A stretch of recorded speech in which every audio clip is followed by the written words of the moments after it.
Hey everybody, we're back. I've decided what I'm going to do is to try to use the signals as little as possible. I don't know if the sunbeam gets activated if you don't actually listen to its recordings. So I'm going to listen to the first couple of recordings because I think that gives me the life pod coordinates. But I'm going to try to hold off after that because the last thing I want is the sunbeam to show up. Signal location uploaded to PDA. Okay, life pod 6. Passenger aboard, coordinates attached. Okay. And I'm also going to do a... Now, see, here's the interesting thing. The radiation didn't show up until after the Aurora exploded. So were those people still alive? And they just died kind of thing? Like, that's kind of sad if you think about it. But anyway, so pod 6 is in the radiation zone.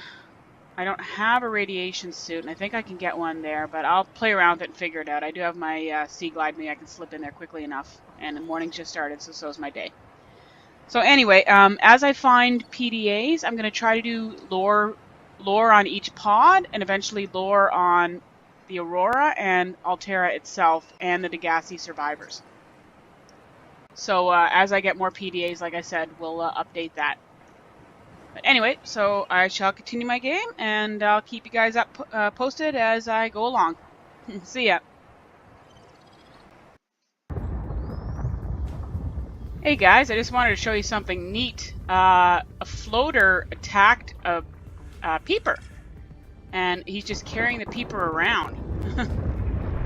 So it's like I've never seen a floater aggressively attack another animal before. I'm trying to grab them, but it's hard. Oh, that's hot. Got my radiation suit, but I guess it doesn't protect me from heat. But anyway, there it is. So yeah, that's kind of a new thing. They've added more actions to the creatures, but because usually floaters would just grab something and just float to the surface, but it's actually swimming around with that peeper. Trying to grab him. I did scan him. Oh, he's dodging me. Oh, there's a bunch of them up here. So I can grab a floater up here. Hey. I love the sound they make. That, and if you want to be a jerk, you attach them. Oops. Ow! It bit me! Well, that's interesting. I've never been bit by a floater before. But anyway. So now I've got a bunch of floaters. I don't know what I'll do with them, but I'll figure something out. Anywho, so I just wanted to show you guys that. I did go to pod 6, so actually, if you want, I can do a quick recap of what is going on there, see if anything has changed. So let's go, I'm going to go into my base. I'm going to throw those floaters away because I don't really want them on my thing, but I might find a use for them later. And I'll go to a nice comfortable spot, and I'll read my PDA. Got my chair, have me looking out the window. Okay. So let's see. The lore of Pod 6. That would be under data downloads, Aurora survivors. So yeah, I think they were alive and now they're not. So Pod 6, Life Pod 6 crew log 1. Crew, ma'am, I need you to stay calm. We're not in immediate danger. Passenger, where are the rescue teams? Crew, the Aurora didn't make it. Passenger, so where are the rescue teams? Crew, they're dead, ma'am. We have rendezvous coordinates, but the route's irradiated. Passenger. So what are you going to do? Crew, I'm essentially head of the human resources, ma'am. This is not my expertise. But the PDA says if we can find some lead, we can make radiation suits. Passenger, I am not going out without the proper protection. So I just want to add, when I went to that pod, I did find a chunk of lead. So they were alive long enough to leave the pod and get some lead and bring it back into the pod. Crew log number 2. Passenger, I shouldn't have let her leave me here. It's getting dark. She's probably gone to the rendezvous on her own or drowned trying, so I have to do something. I'm going to send up a flare. Sound of flare being lit. Sound of hatch opening.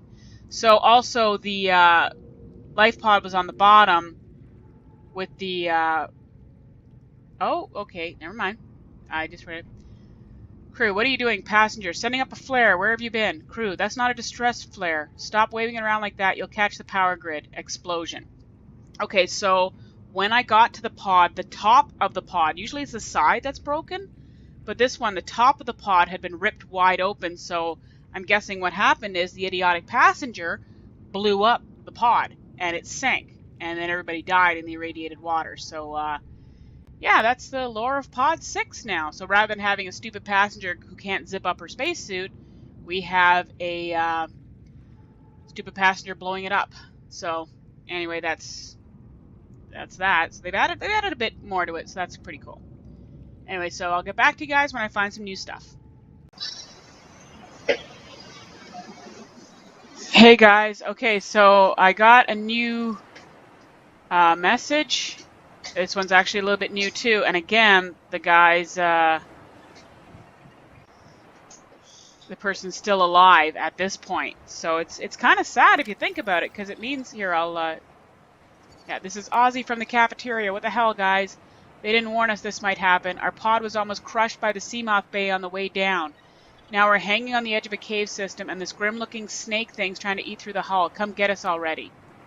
So these people are still alive at this point, and it's kind of sad that that they're dying. I'm listening to these people die. Like I guess only if I was fast enough, but I don't think you can ever be fast enough to rescue another survivor. So that's Pod 17 over here, stranded near a cave system and under attack. So let me save and quickly zip over there and see if I can actually. I doubt it, but you never know, since I just got the message. So I'll see you guys when I get there. Okay, guys, I'm right above Pod 17 now, and let's see. Okay, there's some Seamoth bits, which are useful. I can get my Seamoth. Let's see, there's a PDA on the inside. I wonder what the snake thingy was. Okay, there's the crew log. Ow. Biter. But it doesn't look like there's anything else. So was the snake thingy a crab snake from the mushroom caves? Because that's where this is. That leads right down to the mushroom caves, which is where the biters, where the Degassi crew were building their next base. So that's where it wants me to go. But there's nothing else around here, so obviously I was too late, and these people were eaten. And you can see by the side of the hull that it broke right through. But that's like completely shredded. That's not like what they used to have. So it's kind of neat that they're, you know, and it looks like they were trying to escape out the top. Wow, it's painting a really sad picture. But anyway, I'm gonna get back to my base and then I'll read the PDA I picked up. So see you guys then. Okay guys, I'm back in my comfy chair. Now let's read the PDA I got from Pod 17. Ozzy's log, day of the crash. Don't know what the heck is happening. Scared, not going outside. Shadows in the water under the hatch. Can't tell if rocks or aliens. Weird looking caves nearby. The Aurora was carrying everything needed to build the phase gate. Mobile vehicle bays, bioreactors, propulsion cannons. It had a cinema. There was a zero-G gym. My cafe. I don't understand how we're here now. I don't know why no one's coming for me. See, that's kind of sad. So now we know the name of the guy who, like, we'll find the cafeteria when we get on the Aurora. And we know the name of the guy who ran it. So, you know, they're actually giving personality to these people now. So, you know, R.I.P. Ozzy. You will be remembered. So, that's the end of my video for now, guys. Another signal's come up, but I'm going to wait on that one till next time. So, hopefully I can upload more frequently, but it all depends on my work schedule. If I have the time, I can. So anyway, I hope you guys enjoy this, and I'll see you guys in my next vid. Bye-bye.